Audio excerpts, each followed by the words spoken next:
Представям ви едно вкусно и ароматно ястие с запечени цели пътладжани и доматен сос. За приготвянето му се избират малки крехки пътладжанчета, които се измиват добре и се почистват от дръжките. Във всеки пътладжан се правят няколко дупки, в които се мушкат скелетки чесън. Така подготвените пътладжани се подреждат в тавичка или друг съд за печене и се посоляват.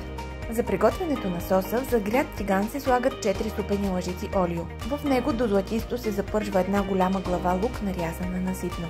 Запържват се и 2 супени лъжици брашно. Добавят се една чайна лъжичка червен пипер и един голям настърган домат. Всичко се разбърква добре и на няколко части се добавя вода до получаване на рядка каша.